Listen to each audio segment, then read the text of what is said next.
If my life is full of constraints, busy job, busy mother, I can't magically poof an extra 2 hours into my day, how should I think about optimizing that sleep versus exercise? Sleep and exercise are extremely important for your long-term health. We looked at what combination of sleep duration and sleep timing was associated with the optimal level of exercise the next day. And we found that we can go to sleep a little bit earlier and protect our sleep duration. We can still get the sleep that we need, wake up a little bit earlier, and then get that exercise in. Our lives are so busy. Sometimes you really have to move things around to fit exercise in. I think the thing to remember is that... Hey everybody, I am Emily Capodilupo, WHOOP Senior Vice President of Research Algorithms and Data, and today I am joined by the incredible Josh Leota, all the way here from Melbourne, Australia. Thank you. Thanks for having me. It's great to be here. We are so excited to have you. Josh has his PhD from Monash University, where he's part of the Sleep and Circadian Biology Research Program, and we've been working together for almost 4 years now. Yeah, close to it. Recently, we've had 2 papers published that came out of that research collaboration. We're going to talk about both of them in this podcast. So we are so honored that you flew halfway around the world to be here with us today and talk about these really great papers. Yeah, great. I'm excited. So why don't we start off? How did we start working together? What was this project we've been working on for the last 4 years? You're right. About 4 years ago, I was just starting my PhD, and I was working with elite athletes looking at sleep and performance, and I was struggling to find the right tools to record and to monitor sleep. With athletes, it's a tricky population to work with because they're so focused on their performance, and the current methods and techniques that we were using weren't quite up to scratch. So I was looking at what was out on the market, and I came across WHOOP. And the thing that drew me to WHOOP was how non-invasive it was, and the quality of data was just incredible, and something that we didn't have access to at the time. So at that point, I reached out to you and told you some of my crazy ideas. And since then, we've been working together on a few different projects, and it's been amazing. Yeah, and it was kind of like a lucky connection because we'd been working with other people in your same research group at Monash University on this project called the COVID Resilience Project. We can link some of the papers that came out of that in the show notes. So I knew some of the people that you worked with. So when I got the cold email, because we do get too many of those to answer every week, I was like, ooh, we like Monash. These guys are awesome. And so it was sort of easy to say yes to that one, and I'm glad we did. So what was the project? So we've been interested in how exercise in the evening is associated with changes in sleep. And the interesting thing about this area is I think a lot of people intuitively know that working out really late at night has these effects on how we sleep. Working with athletes, their number one complaint has always been following a night game or a night competition, they really struggle to fall asleep. They struggle to stay asleep. When we look at the literature, there were 2 recent systematic reviews and meta-analyses in this area, and they both concluded that exercise in the evening has no effect on sleep.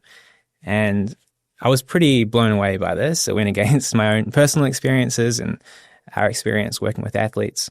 We had a look at every study that was reported in these reviews, and the majority of the exercises that were prescribed in the studies were very light exercises, so 20 to 30 minutes on a cycling bike at moderate intensity. We thought maybe it's all to do with how physiologically demanding the exercise is. And WHOOP has this incredible data set where you can track your strain in your exercise. You can also track when you exercise and when you finish that exercise and how that's associated with sleep. So that was really the beginning of the project. Yeah, so I think there's a funny moment where intuitively it seems obvious that, if you're thinking, oh, I'm going to go to bed in the next hour, like I think we all generally know, like the thing to do is not go for a really hard run. And so I think there was common sense around exercise in the evening being bad for sleep. Also, all this data from athletes that I think because it was associated with nighttime games was getting dismissed as, oh, you're just amped up from the game or something, even though the exercise itself kind of fits with logic and intuition. And then these 2 like great papers or seemingly, good research methodology, all that kind of stuff in prominent journals are coming out and saying, nah, it doesn't matter. And so you came to me with this idea of, let's do the definitive study. Let's answer this question once and for all. And so before we dive even further, we're going to do something a little bit fun. I'm going to rapid fire some questions to you. Sure. And you get to answer just true or false. And if that's really painfully hard, a one-sentence answer if you feel like you need to. So true or false, intense workouts performed within 2 hours of bedtime delay your sleep and shorten its duration. That is true. True or false, can low-strain evening workouts still negatively affect your sleep if done close to bedtime? Yes, but very close to bedtime. Okay, we'll dive into that nuance soon. True or false, high-strain evening workout can raise your resting heart rate by up to 9 beats per minute. That's true. All right, 2 more. True or false, does bright light exposure during late-night training sessions impact your circadian rhythm and sleep onset? True. Yes, true. True or false, training hard at night improves recovery because it helps you fall asleep faster? I would say false. All right. Well, we're going to dive into the reasons behind all these answers. Okay. So going back to our study. So we set out with this lofty goal, definitively answer this question of, are all these athletes and are all of these kind of normal intuition around exercise correct? Or are these 2 kind of prominent meta-analyses correct? What did we find? What surprised you? That's a great way to ask the question, because I think we found that both were correct.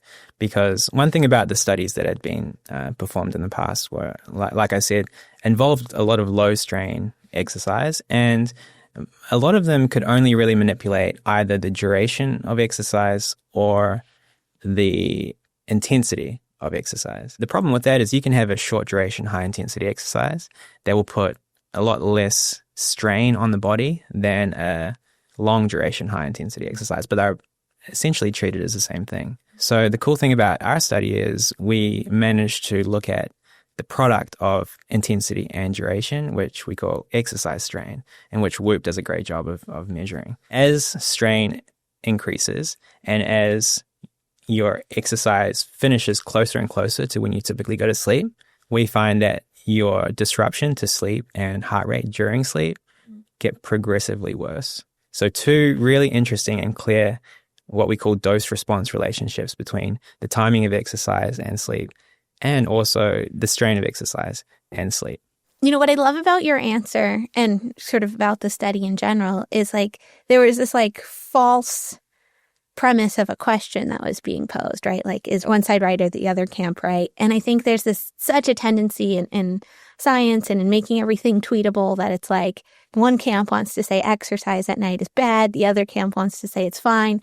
And, with all things science, the answer is almost always it depends. And what's cool about our study is it depends on a few different things. It depends on the intensity, you talked about duration, and then sort of the relative timing to how close to sleep you actually get. And one of the things that I think you and I talked about 4 years ago when we were teeing this up is that a lot of the studies that have attempted to answer part of these questions and then do a polysomnography in a lab, those take a half hour to set up. And if you're trying to set up a whole bunch of people, it's they were never even getting within that last hour of sleep because there was so much setup and stuff that had to happen that just practically speaking, you couldn't make the protocols work. And so one of the huge advantages of our study is that, it was free living conditions, passive, monitoring via a wearable. And we were able to pull in over 4 million nights of data where somebody had an evening workout followed by a sleep. And so we were able to power the study across all these different variables and slice and dice the data in a way that just hadn't been done before in more traditional in-lab setups. And so finally answer some of these questions and tease apart some of that nuance. Yeah, exactly. And the other thing about these lab studies is it's such a foreign environment for people to sleep. Not only does it take, like you said, 30 minutes to set up. I don't know if you've ever slept in a sleep lab. I have. I donate my body to Whoop Science all the time. Well, I'm sure your mattresses are much more comfortable than the typical sleep lab, but it is very difficult to sleep in foreign conditions and environments. The beautiful thing about the Whoop device is the participants in the study, they're in their free living conditions where they're going about their everyday life as they would any other day. There is no Hawthorne effect where you're being monitored and you're expecting that your behavior should act in a certain way. It's as close to the real thing as we can get. Can you talk a little bit more about that for people who aren't familiar with the Hawthorne effect and why the free living element's important here? 'Cause I think that particularly relates to the PNAS paper. Yes. Well, the Hawthorne effect, there are a few different ways that it can come about, but essentially when you know you're a participant in a study, and even when you start to get an inkling of what the research is trying to get at or what the researchers are hoping that you do, you can start to consciously or otherwise change your behavior to hopefully give the study the results that it's looking for. I think this is such a funny phenomenon that speaks to like this deeply social thing with humans. It's like, even if you know you're supposed to be like acting normally, like we so badly want to like please people or like participate or go with the flow or whatever that you get these really funny things. Having slept in a sleep lab a couple of times, when you're not in your room and, somebody's watching you, you just take away distractions. My dog wasn't in the bed. My husband's not in the bed. That's like true. You can't just do one more load of laundry, right? Like any of those things. I'm stuck in what's basically like a really boring hotel room looking thing. And I have no choice but to sleep. And, you get all these funny things. Like, I don't want to be judged for scrolling my phone or something. So I might as well just sleep. And like, there's just something very unnatural about like being monitored. And that doesn't even start to account for all the things of you've got, like 30 something wires on you when you're doing a polysomnography. You've got stuff in your hair. You've got stuff all over your body. So any observed effect that like, oh, you slept poorly after exercise, it's like, no, I slept poorly because I was like hooked up to all these very unusual wires. Exactly. And I think the purpose of research is to uncover things that can be generalized across not just different people, but people's lives going forward. So you really want to get the conditions of your study as close to what it looks like in the real world as you can. Yeah, which has been, I think, one of the really powerful things about all the research we do here at WHOOP and something that definitely applied for these papers. So we talked a little bit about the first paper that came out in April in Nature Communications, and we will link that in the show notes. But we haven't talked yet about the second paper. So in our first paper, we looked at the relationship between evening exercise and the subsequent sleep. What did we look at in the second paper that recently came out in PNAS? So in the second paper, we kind of flipped the script and we asked the question, how do sleep patterns the night before predict exercise the following day? And the cool thing about this paper is it went through a number of different versions and iterations, and the final product that we ended on, the final paper, is great. But going through all of these iterations, we were able to see the data from like many, many different ways, and that was really cool. What we did is we looked at how someone sleeps on average, and then also how changes in their sleep from their average were associated with exercise the next day. So we looked at what we call between and within person associations, or average and daily changes in sleep. Do you want to get into what we found? Yeah, and I think just to frame it a little bit more, we had over 5 million nights of data in the study, and the people who were included in the study, we pulled a full year of their WHOOP data, so September 2021 through September of 2022. Yes, and we had almost 20,000. Yeah, so it was a lot of people longitudinally. And so we were able to look at, when you said like within and between people, how people's sleep changed on nights before and after exercising. And so one of the things that was cool, because we used basically the same data set or subsets of the same data set for both of these two papers, is in the first one we were looking at, how exercise affects sleep. Then we started looking at how sleep affects exercise. And ordinarily, studies like this are so noisy because there's so much variation in the exercise that people choose to do, so much variation in sleep habits within and across people because of all the things like work pressure and whether or not your kid wakes you up and if you're at home. And when you start to have hundreds of data points per person across tens of thousands of people across, total of millions of nights of data, the signal pops out of the noise and you can see things that just wouldn't be powered in these smaller studies. So with that framing, what did we find? Let's start with the between person effect. So at the average level, when we look at sleep duration, we actually found that those who sleep for shorter durations on average actually exercised more.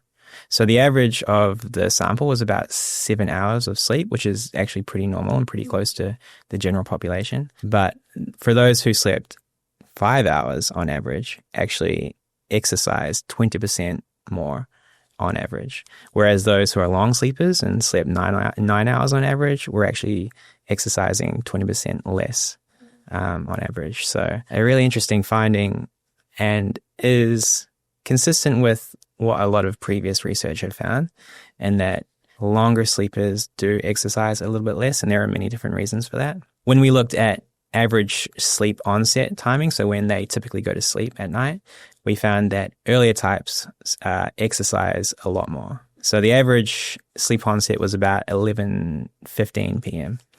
And for those who went to sleep at about 9 p.m., they were actually exercising 43% more often and for longer than those who had a very late sleep onset, so the late types who go to sleep on average at 1 a.m.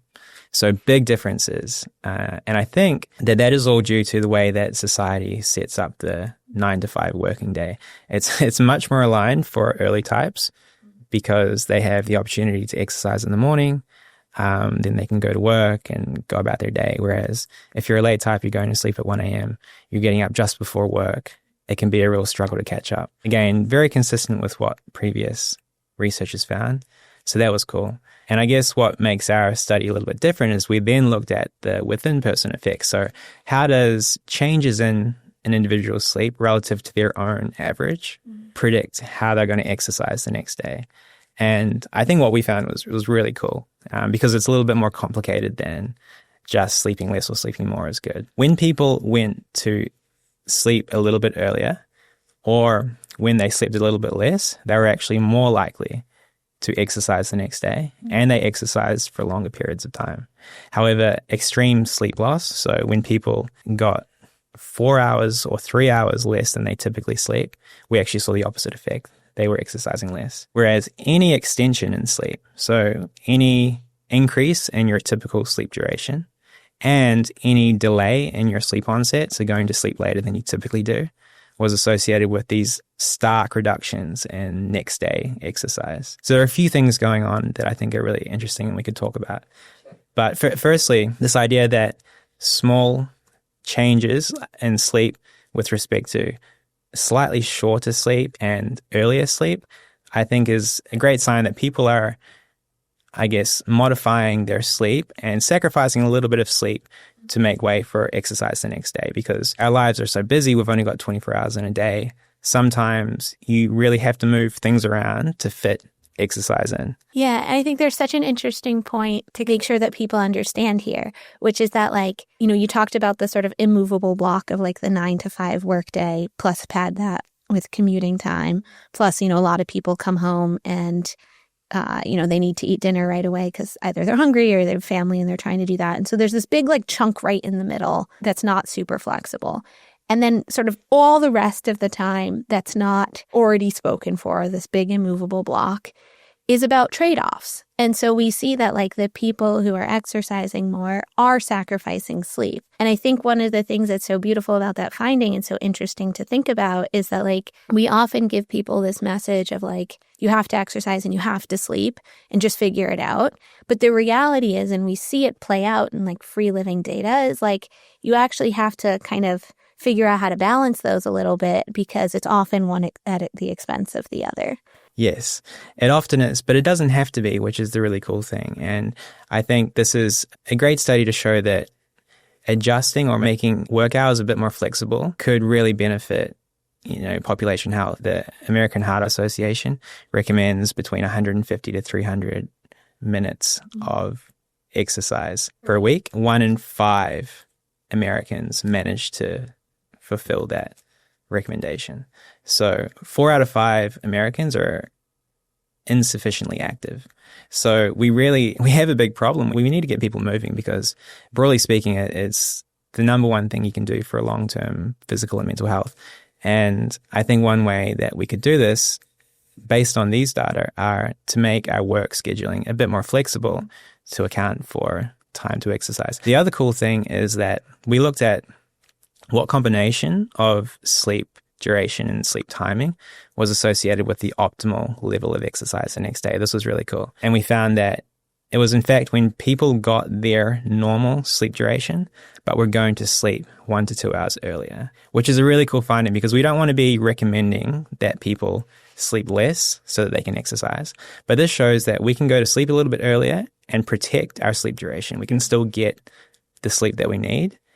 And that allows us to wake up a little bit earlier and then get that exercise in either before work or at some stage in the day. It does show that we can have both sleep health and physical activity health kind of coexist as one. Yeah, and I think this is where the two papers tie in really beautifully, because if we go to bed earlier in order to accommodate working out in the morning before work, that's better associated with achieving this American Heart Association target. 150 minutes per week is about like 21 and a half-ish minutes per day. It's really attainable. So we're not talking about going to bed, at 5 p.m. or something that's just like so wildly unreasonable. It's, something like, how can we make just 22 minutes in the morning for this? And then, when people kind of plan to work out in the evening because they're evening types and that, might feel like more of a natural inclination, you see more of that trade-off to next day sleep quality. And so it might feel like, oh, like this is how I'm choosing to get my 150 minutes in, but because of the way you trade off on sleep quality and that reduced sleep quality reduces my next day propensity to work out, it's actually long-term a worse strategy. Exactly. And like you said, those 25 to 45 minutes per day, they can come at any stage in the day. They don't have to be within one block. And that's one real strength of this study is we looked at physical activity, which we call exercise, but it's moderate to vigorous physical activity across the entire day. So from the moment that you wake up until the moment that you fall asleep, even if it's just 2 minutes of doing star jumps or quickly smashing out 20 push-ups or something like this, that's all calculated within this study. So trying to squeeze it in whenever you can, and if that means going to sleep a little bit earlier, then I think this could have a real benefit to the population. So for the PNAS paper, we looked at two different groups of people, those who are sort of naturally inclined towards earlier bedtimes, earlier wake times, and then those who are more naturally inclined towards the later bedtimes, later wake times. It seems like easy from the sort of data analysis perspective to go like, more people should just like adopt sort of the morning pattern. It's better for you. It's more associated with kind of meeting these American Heart Association guidelines, et cetera. Is it really that simple? Like, can I just choose to go to bed earlier and, expect all of these like improved exercise habits to follow? Or are these like fundamentally different people where the later kind of night owl types are just disadvantaged with this mismatch to the typical work schedule? I definitely don't think it's as easy as just going to sleep earlier. These are definitely different types of people, all the way down to their genes. Some people are just more morning types and some people are more late types. And when you fight against your own circadian biology and try to change your scheduling too much, it can make life really tough. So I wouldn't recommend that if you feel like you're a late type and you struggle to fall asleep early, to try and force your way into becoming an early type by waking up early and seeing if that helps. It likely won't, or at least it won't be sustainable. And I think the main reason we see such vast differences in exercise patterns between late types and morning types is to do with environmental constraints around, like you said, the way that the modern day is set up. It's much more in favor of morning types. So I guess doing your best to find time to exercise, which is easier said than done. Mm-hmm. Our circadian rhythms, they are very flexible and we can handle small changes, particularly if you're getting light early enough. You can shift your circadian phase a little bit earlier, but there isn't great evidence for shifting it, from 1 a.m. all the way to 9 a.m. in hopes that it'll help you exercise more. And we don't even know if that's going to be the case. So I would say continue listening to your body as best you can, but try and prioritize both sleep and exercise during your day-to-day activities. So this is a little bit outside of the scope of our paper, but I think is an interesting question that kind of comes up in response to some of the findings, which is this finding that the people who are exercising more are sleeping a little bit less. On the extremes, like the people who are sleeping 9+ hours. I think this is like a fairly well-documented phenomenon, right? That's a behavior of people who are chronically ill.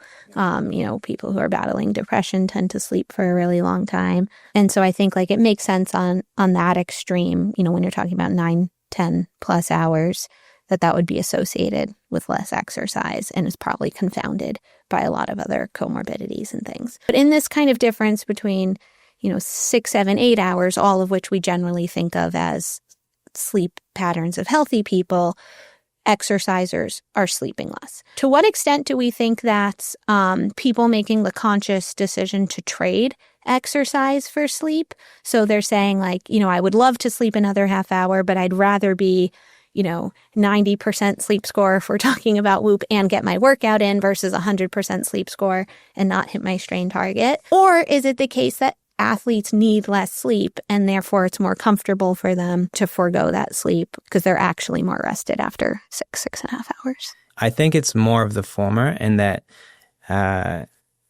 just to fit exercise in, you're going to have to sacrifice something somewhere. Mm-hmm. And a lot of Whoop users are extremely physically active. So sometimes their workouts are, a couple of hours almost every day. And that has to come at the expense of some other behavior.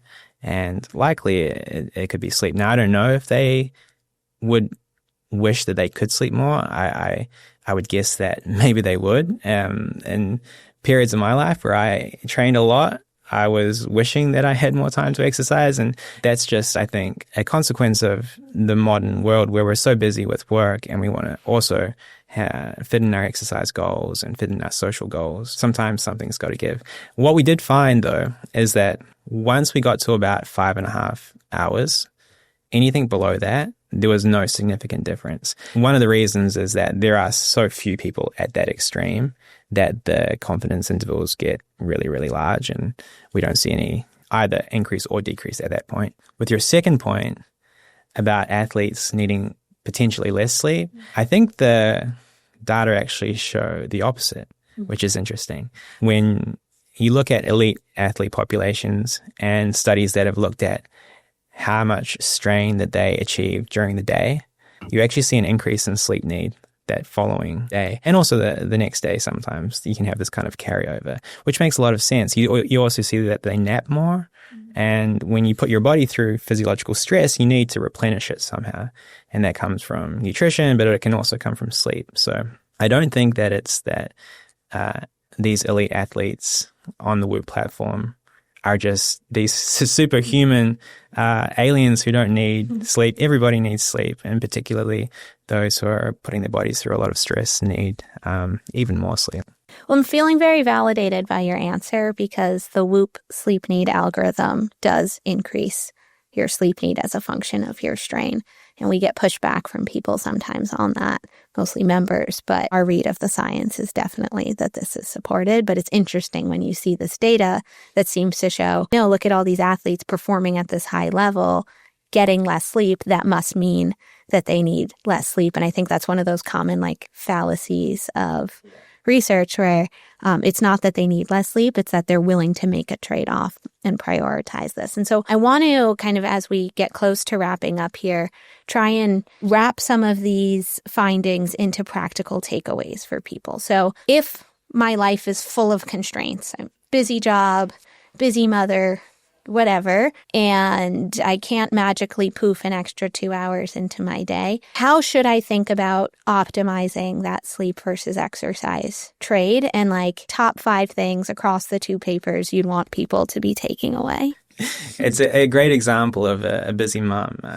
Must come from somewhere close by. But anyway, I think the thing to remember is that both of these behaviors, sleep and exercise, are extremely important for your long-term health. And our bodies are very robust and well-equipped to deal with small disruptions to either, but are less so when it comes to longer chronic changes in both exercise and sleep. If you feel like the only time you've got to exercise is at night, we would never want to discourage exercise. And in particular, strenuous exercise has so many amazing health benefits. One night of exercise followed by small disruptions to sleep should be okay to handle.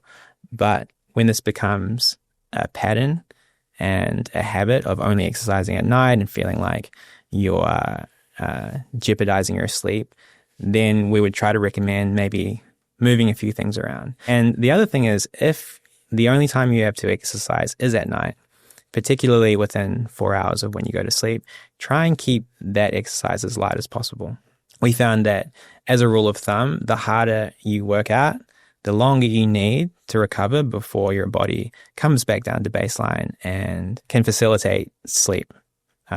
Both the initiation of sleep, but then also being able to stay asleep across the whole night. So keep that in mind when you are exercising at night. Try to opt for those lighter strain exercises. I think one of the things that was so beautifully illustrated in the figures in the Nature paper was that as you get like really into that last hour before bed, the slope changes pretty dramatically. And that's just like almost at any strain level awful for sleep. It's easy to kind of sit here and be like, don't work out 4 hours before bed. I think like to those people who are like craving nuance, it's like really try not to exercise in the last hour before bed. Know that in like four hours to bed through like 1 hour before bed, it's like as you get closer to that 1 hour mark and as the strain goes up, it's more and more disruptive to your sleep. So that's the stuff that you're going to want to start to think about, like, okay, I like for whatever reason, I'm very compelled to work out now. You know, if I can keep it lighter, if I can keep it as early as I possibly can, it'll be better. If it's 9 o'clock at night and I'm like, I really want to go lift, right? And my plan was to go to bed at, say, 11. It's not the case that it's like I should go to bed at 12 instead. Let's say I'm going to lift from like 9 to 10, right? Like, because whatever worse quality that hour from 11 to 12 is going to be, it's still better than nothing. Kind of with some of those like practical things in mind, like what would you tell people? The paper sort of says like, this is what you shouldn't do. This is what you should like try and plan to not do. But if you find yourself in this moment. Exactly. So if you are looking to engage in that really strenuous all-out exercise, we would recommend trying to do that earlier in the day, or at least finish it before 4 hours before you typically go to sleep. And then if your workouts do creep into that 4 hour window, try and keep it lighter. And as you get closer and closer to bedtime, you know, dial it down even more. But like you said, if you do find that you're finishing 1 hour from when you want to go to sleep, don't delay your sleep onset. See if you can, you know, bring your heart rate down, have a warm shower, go about your typical nightly routine, get in bed and see if you can fall asleep. Because if you can, great. You may notice some slight disruptions throughout the night, but sticking to that sleep routine is going to be so much better than worrying about, oh no, I've just exercised, I'm not going to be able to fall asleep for 4 hours and staying up. Right. Don't like wait the 4 hours because that's some kind of magical window. Exactly. Yeah. The first marathon I ever ran was Las Vegas, which happens at night. So they do it like it's at sunset. It's on the strip. It's super fun. Highly recommend. But you finish at like 9:30 at night, or kind of pretty big window. People who are faster than me finish earlier. And I remember like kind of being done and then getting like room service pizza and, you know, having like amazing sleep. So, you know, I think like some of these things are complicated because, you know, if you put this incredible load on your body, like you will fall asleep. And so we're definitely not saying like stay up 4 hours or anything like that. Yeah. And then if you look closely at some of the figures, you'll see that for maximal exercise strain that happens during the day, you actually see an increase in sleep duration, which is really cool. And that's an increase from the days that they don't exercise at all. So like you said, you run a marathon, you need to replenish. You eat your pizza and then you need to recover. Your sleep need is through the roof, right? So it's not surprising that you had a great sleep that night. Yeah, but I think sort of the practical advice is to the extent that you can plan ahead, plan to do it earlier. If you're choosing between like, should I stay up late tonight to work out or should I just go to bed and wake up earlier tomorrow morning to work out, the latter is highly preferable. But if your circadian sort of phase preference doesn't allow for that, it's not horribly damaging to work out at night? Or what would you tell people who are like, that's the only time I can work out? It's when I love to work out. Your paper annoyed me. I did get some of that feedback. That's true. And I would say just know that our paper was looking at, when we say evening exercise, we're not talking about a specific time of the social clock, as in like 9 o'clock, 10 o'clock, whatever. We're talking about the evening relative to your own sleep and wake patterns. So if you don't go to sleep until 1, 2 a.m., we're actually talking about the 4 hours before that period. Whereas if you go to sleep a lot earlier, your evening is going to be earlier. So we're not attacking evening exercise. It really does depend on each individual, which I think is a really important takeaway from this research. We tried to personalize all of the analyses so that we're always looking at strain relative to someone's capacity to handle strain, sleep relative to when they typically go to sleep, sleep duration and timing compared to their average. We really try to take this personalized, individualized approach. There is huge heterogeneity in how people deal with these types of exposures. So you may find that you can handle evening exercise. You may find that it's a lot more challenging. There's big individual differences that you should be aware of. So just because a study as a whole, looking at averages, finds a certain result, don't think that you're beholden to that result because or that we're saying that is relevant to you. It could be that your specific circadian physiology is a little bit different. And I love that point because I think that that's very Whoop in that, like, we did the study on 20,000 people, and the odds are that whoever's listening isn't in that group. And so, you can put these great papers together and sort of say, even in a study like this where we had, it was people from around the world, a really wide representation of age groups, and I think, was it 92 different types of exercise that people did? So a really wide-ranging study. Part of what Whoop lets you do is we'll say, here's the general science as we understand it, but go experiment, go see what happens. If you feel like you love working out at night because, you're finishing your day and you still have a lot of energy and you want to burn it off, you can do these N of 1 studies and we'll show you what happens to your recovery score. We'll show you what happens to your sleep, and it'll be pretty clear after a couple of workouts or a couple of evening workouts if, you're very sensitive to this and should really work hard to change this pattern, or if, you're reasonably robust to it and can handle it. And I think this is also where some of the tweets and things that I've seen about, especially the Nature paper, sometimes oversimplify things where it's like, science says not to work out at night. I think an important takeaway for people is like, it is generally preferable, and the data suggests more sustainable to work out in the morning.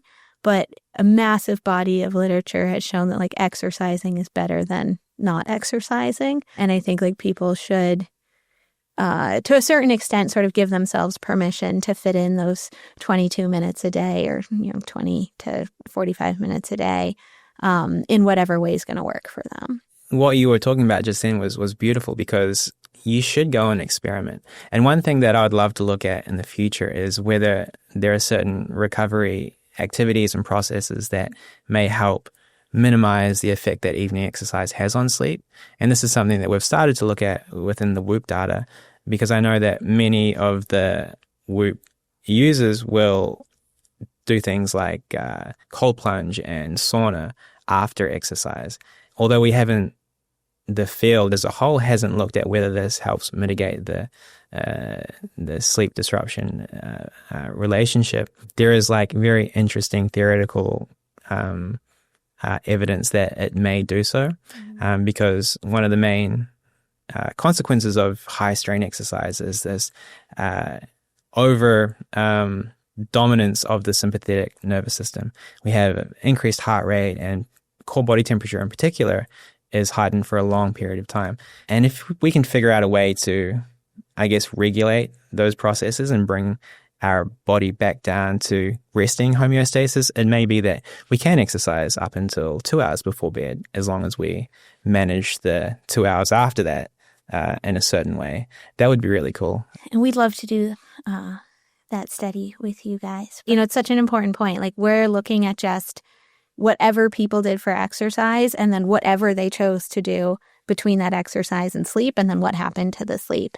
And when you start to ask questions like, okay, now let's look at the millions of nights of data where people exercise late at night and exercise intensely, and then start to break that up by how were the people who had small sort of disruptions to sleep different from the people who had large disruptions to sleep because, we keep talking about the average effect, but of course there's a pretty wide distribution. Some people, like we were talking about, seem to be very sensitive and others are not. And it's likely the case that it's not just, some genetic predisposition to make me sensitive, although there might be some element of that. But it could also be that you and I go for a run, we get our core body temperature way up, and then I take a hot shower, but you take a cold shower. And so your core body temperature is like closer to baseline, mine's still jacked up, and then you sleep better than I do. Or you're refueling better, or you're meditating, and all those things that calm the sympathetic nervous system and allow you to get into that parasympathetic state. So can we start to tease apart not just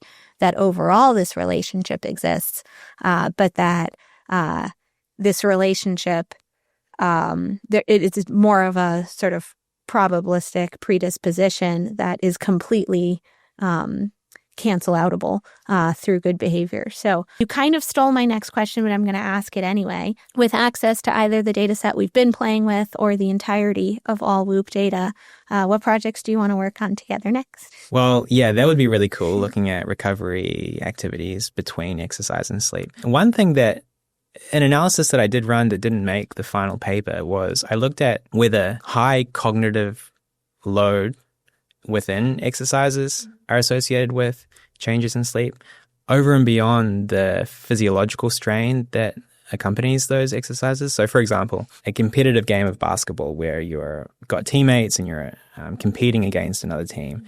And you're communicating socially, and you're also, getting your competitive spirits up, and that has a certain effect on your psychology, even after the game, compared to just running on a treadmill or going for a swim, cycling on a stationary bike. So I categorized all of these 92 exercises into high cognitive load and low cognitive load. I looked at whether when these exercises are conducted at night, do they have differing relationships with sleep? And what I found was the high cognitive load exercises delayed sleep onset, reduced sleep duration, and increased resting heart rate during sleep, independent of strain. So you take two exactly similar exercises in terms of strain, but you add cognitive complexity to one of them and you don't to the other. Well, it looks like that when your mind is racing, that's associated with changes in sleep.